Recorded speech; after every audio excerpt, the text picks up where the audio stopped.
Bon, là, on est sur la manière d'élever les lapins.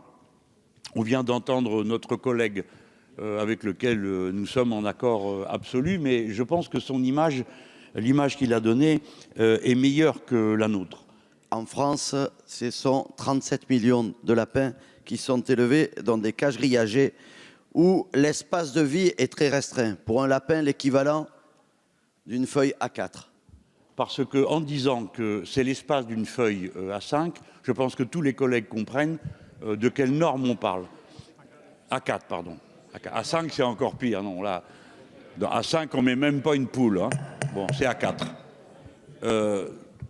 Donc, on voit bien de quoi on parle. C'est-à-dire d'un traitement qui est absolument et radicalement inacceptable si l'on pense à tout ce qui a déjà été dit à propos de la prise en compte de ce qu'on appelle le bien-être animal. La vérité, c'est que même si on doublait la taille de la page, la pauvre bête ne serait pas mieux qu'elle l'était auparavant.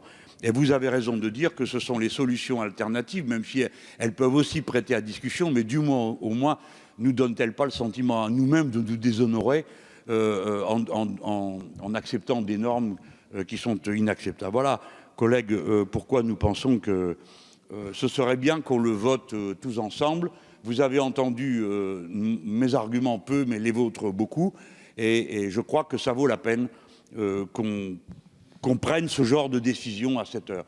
Tout à l'heure, j'ai entendu ce qui s'est dit contre l'encagement des poules. Admettons. Nous n'admettons pas, puisque nous avons voté notre amendement et pas vous. Mais là, quel est l'argument qui peut s'opposer à la demande qui est présentée par ces deux arguments? Il n'y en a pas. Voilà pourquoi je compte qu'on puisse finir au moins ce débat avec ce point-là où on aura tout changé. Je voulais indiquer au gouvernement mon plaisir de voir un article qui concerne le bien-être animal. Ce n'était pas une obligation au regard de l'intitulé de cette loi. Et cet article de loi possède des avancées. Et je voulais vous en remercier et vous dire également le plaisir que j'ai de voir de nombreux députés ce soir dans l'hémicycle sur ce sujet qui me tient à cœur. Sur la question qui vient d'être évoquée sur l'amendement qui concerne l'élevage de lapins, je voudrais rajouter quelques chiffres pour indiquer qu'il y a un problème dans cet élevage, dans cette filière. Les deux chiffres que je voudrais rajouter, c'est que, écoutez bien, c'est 2% de la consommation de viande, le lapin en France.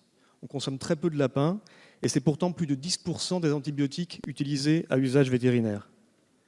C'est également plus du quart des lapins qui n'atteint pas l'âge adulte l'âge d'abattage et qui meurt avant cet âge d'abattage. Il y a donc les signes là d'une filière qu'on doit aider à se réinventer, avec des alternatives plus saines, économiquement viables, comme effectivement l'avaient proposé les eurodéputés en 2017 avec l'élevage en parc. Merci, monsieur le député. Quel est l'avis de la commission sur l'ensemble de ces amendements ? Enfin, sur chacun des amendements. Alors, je vais sans doute vous apprendre une chose, mais la filière cunicole est aujourd'hui en grande difficulté, proche de la disparition, du fait de la diminution de consommation de viande de lapin qui ne cesse de s'effondrer en France et en Europe globalement. Donc, toute norme supplémentaire qu'on va lui imposer ne la conduira qu'à sa disparition pure et simple. De plus, je vais vous apprendre une chose, c'est que des lapins en case collective, comme vous l'indiquez, les plus forts mangent les plus faibles. Alors, ça ne va pas vous plaire, M. Mélenchon, c'est encore pire que la société capitaliste. Donc les plus forts mangent les plus faibles. Donc c'est franchement pas une bonne solution. Et plus ils ont de place, plus vous avez cette loi qui se met en œuvre. Je suis désolé, c'est la réalité de la nature du lapin. Et je suis désolé de vous le dire, c'est comme ça que ça se passe. Enfin, je veux bien, puis le lapin creuse, donc il faut le mettre sur du béton si vous le mettez dans des cases aussi collectives. Mais cette filière, au-delà de ça, voilà, je sais que l'économie est un gros mot, mais au-delà de ça, cette filière est déjà en grande difficulté et tout alourdissement des normes ne contribuera qu'à sa disparition pure et simple, mais ma foi, c'est peut-être ce qu'on veut. Donc défavorable. Merci, monsieur le rapporteur. Monsieur le ministre, donc c'est un avis défavorable de la commission sur chacun des amendements. Monsieur le ministre. Oui, merci Monsieur le Président. La filière cunicole a fait là aussi un plan de filière particulièrement ambitieux, malgré, comme l'a dit le rapporteur, les difficultés qu'elle rencontre, parce que aujourd'hui, il est vrai que les Françaises et les Français consomment de moins en moins de lapins, tout simplement pour, non pas pour une question de goût, mais pour une question d'image, tout simplement. Et d'autre part, on consomme moins de lapins parce que la difficulté est de pouvoir trouver des approvisionnements suffisamment sécurisés. On importe aujourd'hui beaucoup plus de lapins que l'on en produit sur le territoire français. Pour autant, la filière a voulu travailler, a souhaité nous présenter un plan de filière et souhaite passer à 25% de production de lapins en élevage alternatif à la cage à partir de 2022. Le système alternatif reste à déterminer parce que la notion de parc collectif enrichi n'est pas tout à fait définie à ce jour et n'est pas nécessairement non plus adaptée puisque il y a des effets de cannibalisme entre les lapins, notamment sur certaines races. Et l'outil du plan de filière aujourd'hui, il est plus durable parce qu'il s'inscrit dans une trajectoire, dans une durée. Il est plus mature, plus rémunérateur pour les producteurs. Bien évidemment, dans le cadre du suivi des plans de filière, le gouvernement suivra de très très près l'avancée du plan de filière cunicole. Et donc, je vous demande de retirer ou à défaut d'être défavorable à ces amendements. Merci, Monsieur le Ministre. Monsieur Diard, vous avez la parole. Enfin, si je vous entends, Monsieur le rapporteur, il n'y a que les Français qui ont raison. Voilà. Les Belges ont tort. L'Autriche et l'Allemagne qui ont pris des systèmes alternatifs, ils ont tort et ils laissent les lapins se manger entre eux. Voilà. C'est complètement incohérent ce que vous dites. Merci, Monsieur le député. Monsieur Dombreval.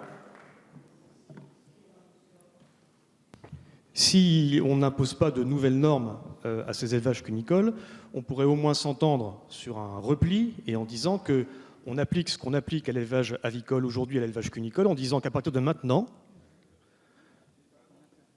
tout nouvel élevage cunicole qui s'installerait en France, si tant est qu'il y en ait,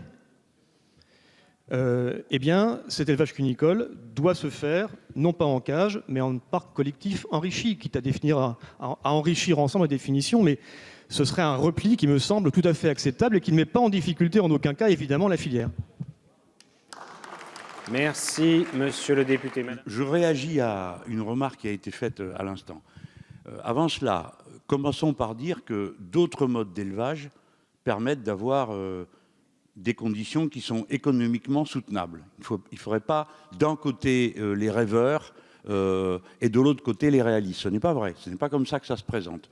Deuxièmement, je dis au rapporteur que sa description de la société capitaliste est assez juste.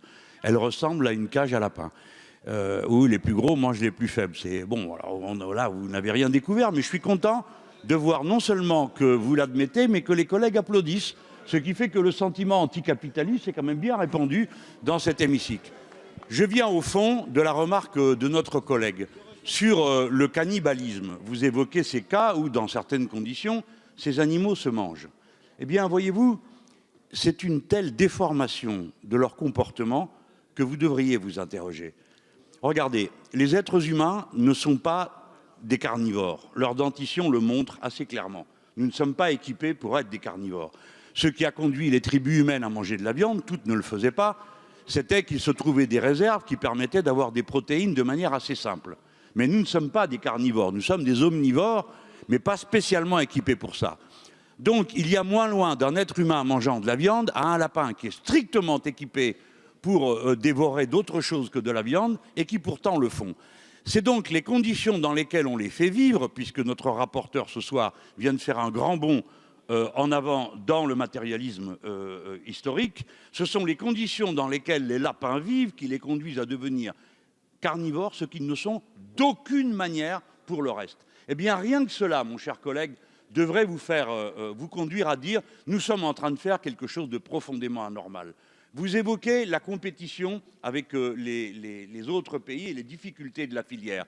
Je ne crois pas que ceux qui vont nous entendre ce soir seront davantage consommateurs de lapins parce que vous leur aurez dit que vous avez réussi à les rendre carnivores et que c'est pour ça qu'il faut en acheter le plus possible pour en manger. Je préfère vous le dire. Et donc, si c'est la décision que nous prendrions ce soir, serait juste de bon sens et enverra un signal positif peut-être même en faveur des producteurs de lapins eux-mêmes. Je demande qu'on ne caricature pas trop nos échanges, même si vous ne l'avez pas fait exagérément et que j'approuve l'humour que vous y avez mis, parce que ça détend. Mais la remarque de notre collègue mérite d'être entendue dans toute sa gravité. Le scrutin est clos. Votant 76, exprimé 72, majorité absolue 37, pour 8, contre 64. Les amendements identiques ne sont pas adoptés.